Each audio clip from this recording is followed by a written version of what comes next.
I don't want to prove from the natural sciences that God exists, but I do think we can now see that there's a high probability that this world is not a random occurrence. Well, as an atheist, of course, I can't believe that God created man. I think my parents had something to do with it. Then you go for the kind of God that the Quran portrays, which wants to proselytize the world and is warlike and so on. You see, there are 99 attributes of God, and out of that, this one that you are talking about is non-existent. And God Almighty, He reasons with His creation by asking Him questions. He said, now, how can you not believe in God? How can you not believe in Him?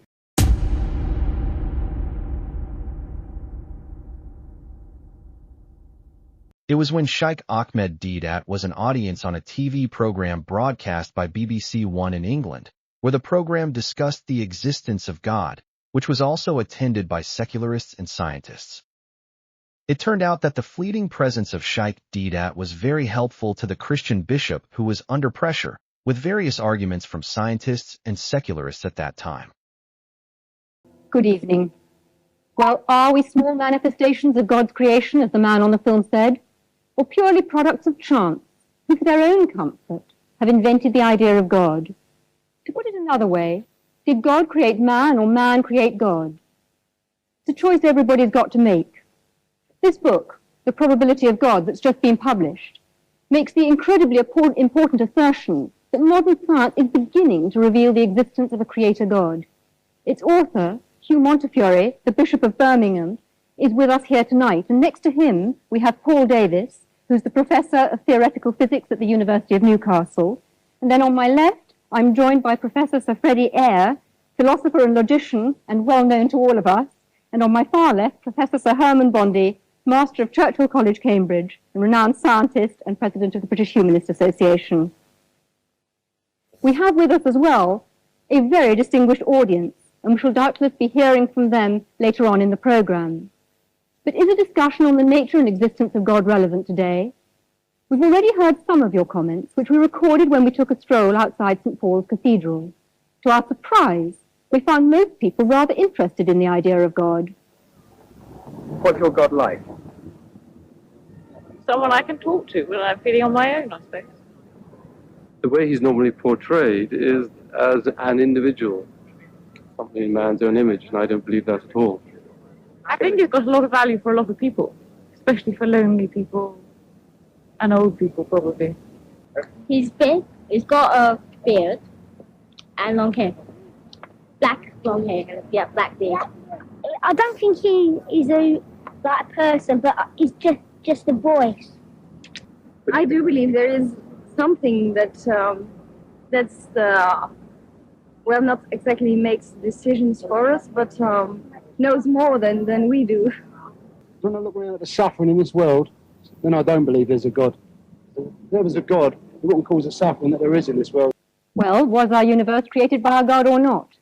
Hugh Montefiore's book says yes, and takes a fresh look at natural theology, which, as far as I understand it, is the argument that says that you can perceive the existence of God directly from the evidence of nature, and that, of course, includes scientific evidence. Hugh Montefiore, couldn't it be argued that you are, in fact, trespassing on other people's patch? Well, yes, you could argue anything, but I don't really see why we shouldn't reflect on what the scientists have said. I think people mix up science with the philosophy of science, that is, its meaning and interpretation. I really think anyone can have a go at that. I certainly have, and will continue to do so. I don't want to prove from the natural sciences that God exists. That I don't think can be done. But I do think we can now see that there's a high probability that this world is not a random occurrence. And that seems to me to say a very great deal. Right. Herman Bondi, what do you actually feel about that? Because do you feel in any sense it's a misuse of science?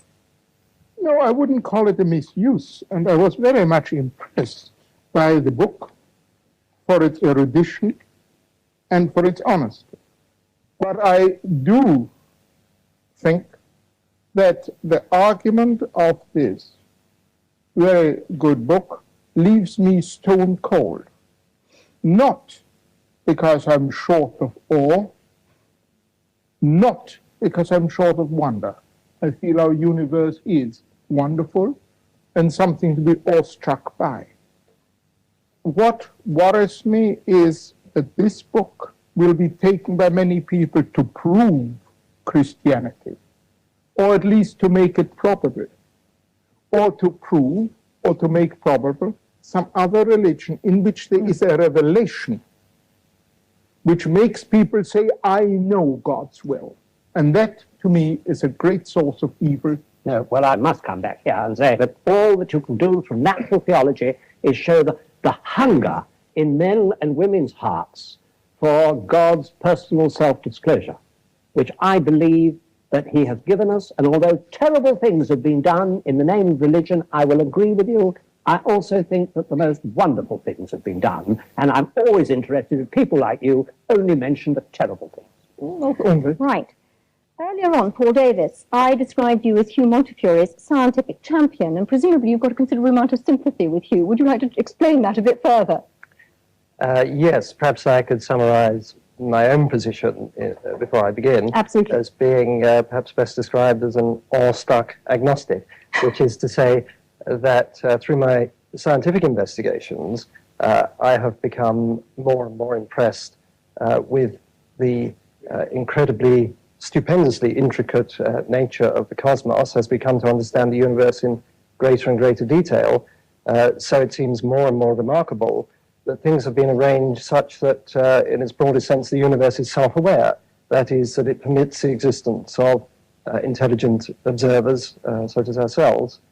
And it seems to me that this is not something which is inevitable, that the world could have been arranged differently, and that the fact that things have been arranged so that we can exist and observe the world, and that, moreover, our existence seems to depend very delicately upon the organization of the cosmos and the nature of the laws of physics.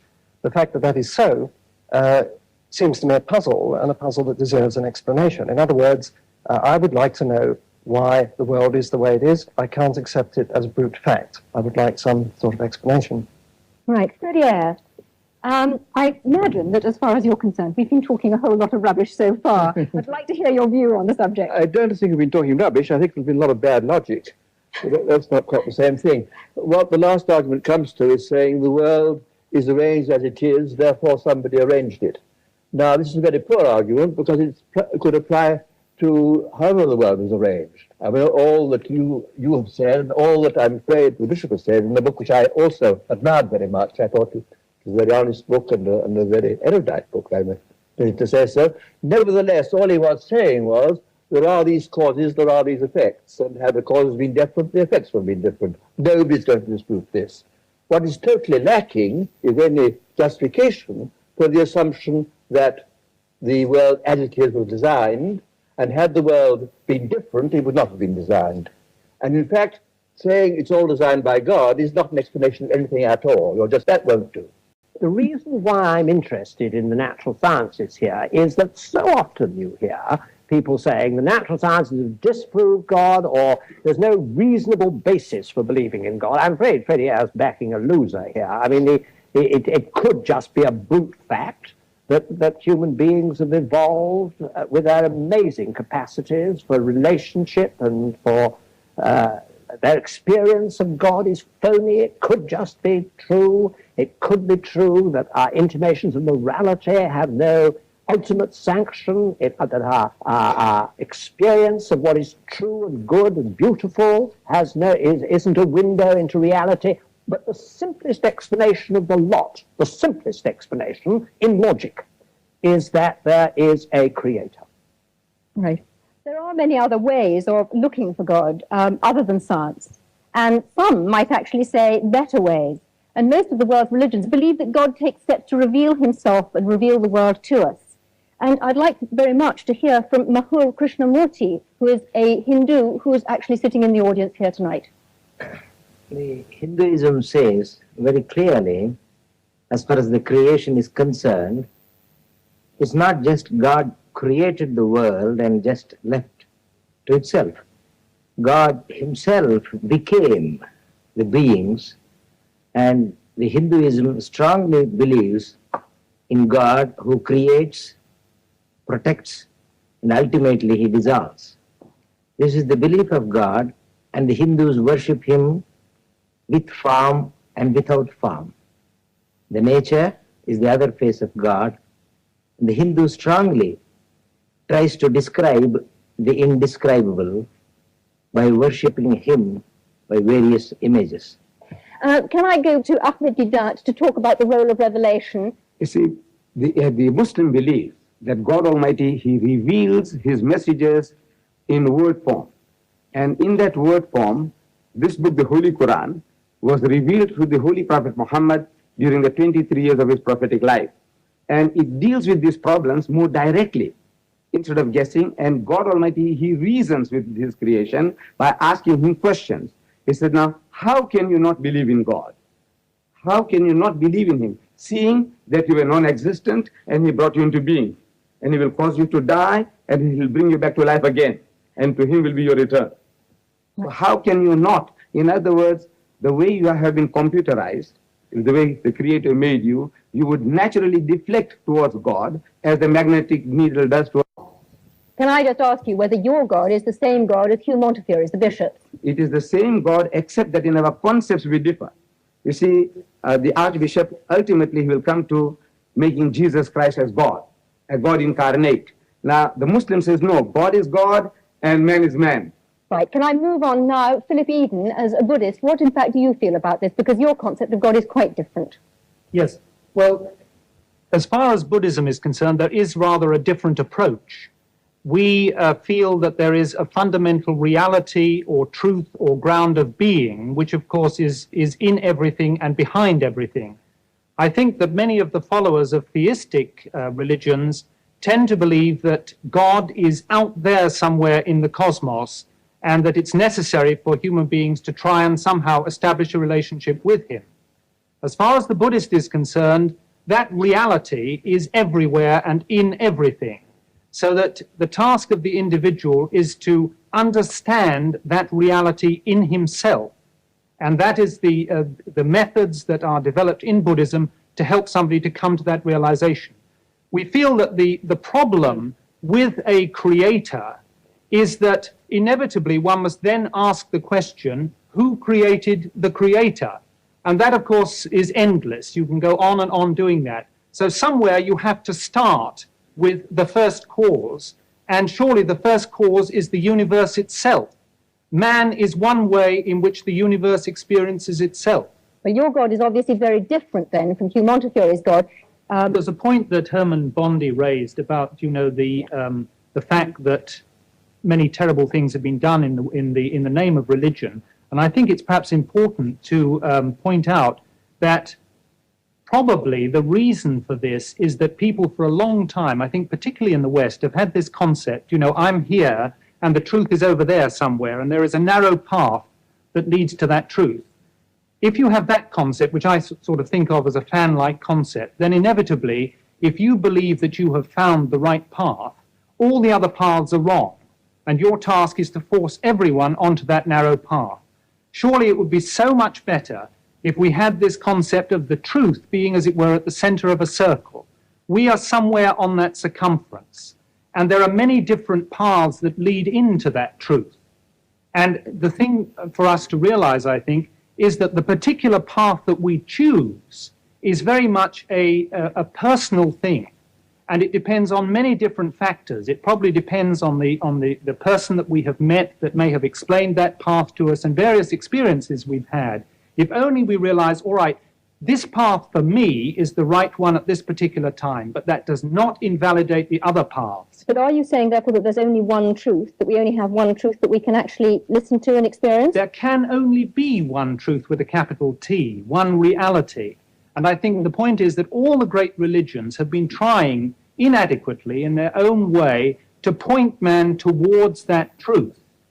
But for heaven's sake, don't let's have this idea that there is only this one wretched, narrow path and that all the others are wrong. All right, can I move the discussion on? And Eric Delve, you're an evangelist in the Church of England. Would you argue with that? I think I would a bit, yes. Because I do believe that you cannot prove God scientifically. Science can only deal with the material of this current universe. God is necessarily not of this universe. He's superior and outside of it. So consequently, you can't prove him scientifically or disprove him. But of course, you want to go much further than that. If there's a God who made me, I want to know who he is. I want to know what he's like. And of course, we Christians believe that he's actually done that, said it for us in the person of Christ. And we also believe that he's alive today and we can know him. So that's what we're here to say. And that anybody can actually say, go beyond just the evidence, whether it's for or against, and say, God, if you're really there, I want to know you because I'm prepared to know the truth, whatever it costs me. Right, Hugh Montefiore. I do actually think that religious experience is a very important pointer. And in my book, I say it's the convergence of, as I see it, science showing us we're not just random products, probably not just random products, and conscience and experience. I mean, why is it that between 30 and 60% of people, even in this secular country, lay claim to some form of religious experience? And one point I'm continually making is that the postulation of God explains nothing whatsoever, because it is consistent with anything that happens. And of course it's consistent with people having religious experience, I mean, or not having it, or it's consistent with people, you say consciousness is implanted, I mean, equally well you can say that sadism is implanted. I mean, whatever is, but you've got to explain in some way that it would have been otherwise if there had not been a creator. And this is what is totally missing, any kind of rational argument. Right. I actually wanted to bring up just something of the evidence that is within human experience of just the sheer business of significance. When I say to my wife, I love you, I mean something. I mean, I love you. And if you say to me, but you're just an accident happening to another accident, something inside me says, that's not right. Now, that's not good scientific evidence, but it's human evidence. And I don't honestly think you can ignore it. It's part of humanity. And in the end, what it means is, I mean something because there is a meaning, and there's a meaner. I must protest against the previous speaker's grotesque misuse of the word accident. I have a wife too, and I love her very much. When I say that I love her, I don't think accident, I don't believe that she came into the world uncaused any more than I did, or my love doesn't have a cause. As well as a cause. This levity in using these words shocks me. But Freddie, you do think that both you and your wife are the product of an ultimately meaningless process, don't you? If you mean that I don't think that our existence was planned by some supernatural being, yes. No, but meaningless. I do not accept the word meaningless. I do not think that my love for her is meaningless. I think my love for her has a very great deal of meaning. It's very intense. We've gone slightly off part of our subject, and we haven't looked at other ways of experiencing God. Hans Isaac, how do you view that? Well, as an atheist, of course, I can't believe that God created man. I think my parents had something to do with it. I have a distinct feeling that we're taking too provincial a view of the terms God and religion. We think of it in terms of dear old Pink Church of England. But of course, that is only one very small aspect of religion. Both Torquemada and St. Francis of Assisi were religious and had an image of God, but they were very different images of God, one from the other. The Ayatollah Khomeini and Bishop Montefiore, I'm sure, have quite different gods in mind when they think about religion. Even the Jehovah of the Old Testament is very different to the kind of God that the bishop is talking about. So I think it's very important to realize that if man creates God in his image, as I'm sure he does, he has many different needs and consequently creates many different types of God. Can you define that a bit more closely? What are you actually saying? I mean, I can see Hugh Montefiore blenching, but can you actually simplify that a little for our audience? Well, if your personality is warlike, wants to proselytize, is aggressive and so on, then you go for the kind of God that the Quran portrays, which wants to proselytize the world and is warlike and so on. If you are peace-loving, you want to have an assurance of a future life and so on, and happiness, then perhaps you adopt the kind of God portrayed by the Ahmed DEBAT, would you agree with that? I don't, ma'am. You see, I don't think that our brother has read the Quran. You see, there are 99 attributes of God, and out of that, this one that you are talking about is non-existent in this book. Can I ask you a question? Are you saying then that the Muslim God is actually a peace-loving God who wants peace in the world. Yes, yes. And he tells us that if somebody wars against you, you have a right to fight back, unlike turning the other cheek. What about the concept of the holy war, the jihad? Yes, that is a struggle for righteousness. For example, Britain, when she was under attack by Hitler, what you did was jihad. And we take our hat to you, to Winston Churchill, for, putting the spirit into your people. Now that is what is a defensive war. And you had to retaliate. Because if you didn't, if you just sat back, keeping Hitler at bay, it wouldn't have served the purpose. You have to attack. And in the state of nature, everyone has a right to do that. So Islam allows us to defend ourselves and to extend our hostilities to a reasonable amount of satisfaction and retaliation. Can I just remind people, and perhaps human Freud in particular, of Einstein's concept of God, which was, yes, God who made the universe in wonderful ways, but had not the slightest interest in us human beings, and was a totally impersonal thing that couldn't possibly care for our prayers. I'm sorry, everybody, but we've run out of time.